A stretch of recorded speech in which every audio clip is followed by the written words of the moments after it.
राधे राधे प्रिय साधकों, नमः शिवाय। आपको राधा नाम प्यारा है या शिव नाम कमेंट में जरूर लिखिएगा। हमारे हड्डियों में एक सूक्ष्म ऊर्जा होती है जिसे संस्कृत में अस्थि वृद्धि शक्ति कहा गया है। जब तक यह शक्ति सक्रिय रहती है, शरीर लंबा और बलवान होता रहता है। यह शक्ति आहार, विचार और आचरण इन तीनों से जुड़ी होती है।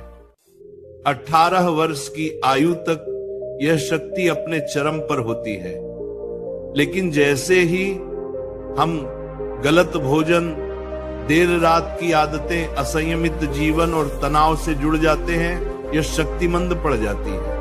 अब प्रश्न उठता है कि क्या 18 के बाद यह शक्ति पुनः जागृत की जा सकती है? हाँ, अवश्य। शास्त्र कहते हैं, यथा अग्नि दारुणा जलम दग्ध्वा पुनः प्रज्वलते तथा अस्थि वृद्धि शक्ति अपि पुनः जागृत हो सकती है। अर्थात जैसे बुझी हुई अग्नि सही आहुति मिलने पर फिर प्रज्वलित हो जाती है, वैसे ही हमारी वृद्धि शक्ति भी उचित साधन, सही भोजन और सकारात्मक भाव से फिर से सक्रिय की जा सकती है। अब ध्यान से सुनो। हमारे अथर्ववेद और चरक संहिता में शरीर की वृद्धि के लिए कुछ विशेष जड़ी बूटियों और रसों का उल्लेख है। कहा गया है कि यदि मनुष्य इन औषधियों को श्रद्धा और नियम पूर्वक ग्रहण करे तो शरीर में नई प्राण शक्ति जागती है। उनमें प्रमुख है अश्वगंधा, शतावरी, गोक्षुर, बिदारीकंद और नागरमोथा। इनमें से अश्वगंधा को तो आयुर्वेद में बल्य कहा गया है, यानी शरीर में बल और वृद्धि देने वाली। कहा गया है कि जो युवक प्रतिदिन रात को सोने से पहले 1 गिलास गर्म दूध में आधा चम्मच अश्वगंधा चूर्ण, चुटकी भर हल्दी और 5 तुलसी के पत्ते डालकर पीता है, उसके शरीर की कोशिकाएं पुनः सक्रिय हो जाती हैं। तुलसी के पत्ते शरीर की पवित्रता बढ़ाते हैं और हल्दी शरीर के भीतर की सूक्ष्म नाड़ियों को खोल देती है, जिससे रक्त संचार तीव्र होता है। जब रक्त संचार तेज होता है, तब हड्डियों में प्राण तत्व अधिक पहुंचता है और अस्थि वृद्धि पुनः आरंभ हो सकती है। अब ध्यान दो, दूध केवल एक पेय नहीं बल्कि अमृत है। हमारे जगवेद में कहा गया है, क्षीरंजीवस्य धारणम बलम च, अर्थात दूध जीवन और बल दोनों का आधार है।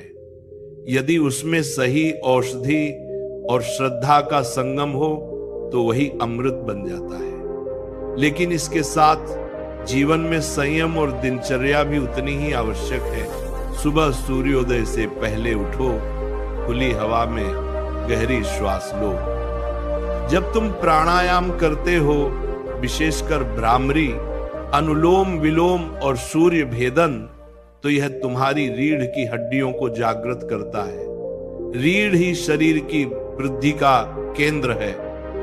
जब यह सीधी और ऊर्जा से भरी होती है तो शरीर ऊपर की ओर बढ़ता है। फिर कहा गया है, स्नायवः स्थिराः कुर्वन्ति देहम, यानी स्नायु यानी मांसपेशियां जितनी स्थिर और सशक्त होंगी, शरीर उतना ऊंचा और मजबूत बनेगा।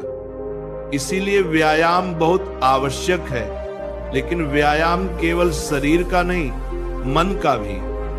सुबह सूर्य को प्रणाम करो, हाथ ऊपर उठाकर सूर्याय नमः कहो और उस समय ये भावना रखो, हे प्रभु, मेरी ऊंचाई नहीं, मेरी चेतना ऊंची हो। जब चेतना ऊंची होती है तब शरीर भी उसी दिशा में रूपांतरित होता है।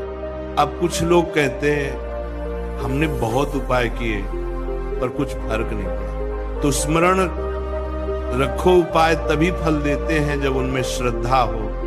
हमारे महर्षि पतंजलि ने योग सूत्र में कहा है श्रद्धा वीर्य स्मृति समाधि प्रज्ञा पूर्वक इति, यानी श्रद्धा से आरंभ करो, वीर्य यानी शक्ति से निभाओ, स्मृति यानी निरंतरता रखो, और फिर परिणाम स्वतः प्राप्त होगा। अगला उपाय तुलसी और हल्दी का संगम। तुलसी को घर की लक्ष्मी कहा गया है। जो व्यक्ति प्रतिदिन तुलसी के 5 पत्ते शुद्ध दूध में डालकर पीता है, उसके भीतर की 7 धातुएं संतुलित होती हैं। यह केवल शरीर को ऊंचा नहीं बनाती, बल्कि त्वचा को तेजस्वी, मन को प्रसन्न और हृदय को शांत करती है। और हल्दी ये केवल मसाला नहीं, ये अमृतकणिका है। चरक संहिता में कहा गया है, हरिद्रा पवित्रा रक्त शुद्धिकरणी अस्थि बल प्रदायिनी। हल्दी हड्डियों को शुद्ध करती है, और जब अस्थियां पवित्र हों तो उनकी वृद्धि भी सहज होती है। अब एक दिव्य रहस्य सुनो। यदि कोई व्यक्ति पूर्ण श्रद्धा से सोमवार या गुरुवार के दिन प्रातःकाल स्नान के बाद तुलसी के 5 पत्ते, हल्दी की चुटकी और मिश्री मिलाकर गर्म दूध में लेता है और ईश्वर से प्रार्थना करता है, हे भगवान, मेरी लंबाई नहीं, मेरी शक्ति और स्थिरता बढ़ा दो, तो उसका शरीर उस भावना को ग्रहण करता है। भावना ही सबसे बड़ा विज्ञान है। जैसे बीज में वृक्ष बनने की शक्ति होती है, वैसे ही हर मानव शरीर में विकास की क्षमता छिपी है। केवल उसे जगाने की आवश्यकता है, और वह जागरण तभी संभव है जब मन में नकारात्मकता न हो। इसलिए हमेशा खुश रहो, क्रोध न करो, जलन न रखो, और अपने आहार में सात्विकता रखो। खाने में फल, सब्जियां, दही, दूध, मूंग दाल और ताजे अंकुरित अनाज लो। ये सब शरीर में कैल्शियम और प्राण शक्ति भरते हैं। भुना हुआ चना, तिल और शुद्ध देसी घी, ये 3 चीजें हड्डियों के लिए वरदान हैं। लेकिन जो चीजें नुकसान करती हैं, जैसे कोल्ड ड्रिंक, फास्ट फूड, देर रात जागना, मोबाइल की स्क्रीन पर देर तक रहना, ये सब तुम्हारी वृद्धि की शक्ति को धीमा करती है।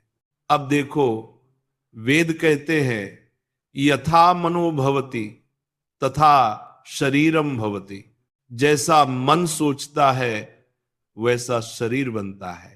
तो यदि तुम प्रतिदिन अपने मन में यह भावना रखो कि मैं ऊंचा हो रहा हूं, मेरा शरीर विकसित हो रहा है, मेरे भीतर प्राण शक्ति का प्रवाह बढ़ रहा है, तो ब्रह्मांड की ऊर्जा तुम्हारे शरीर में वैसी ही लहरें उत्पन्न करती है। कुछ लोग हंसते हैं, कहते हैं क्या केवल सोचने से लंबाई बढ़ेगी? तो हां, सोचने से ऊर्जा बनती है, और ऊर्जा से ही शरीर चलता है। जो व्यक्ति मन से विश्वास करता है, उसका शरीर उस दिशा में प्रतिक्रिया देता है, और अंत में हर रात सोने से पहले भी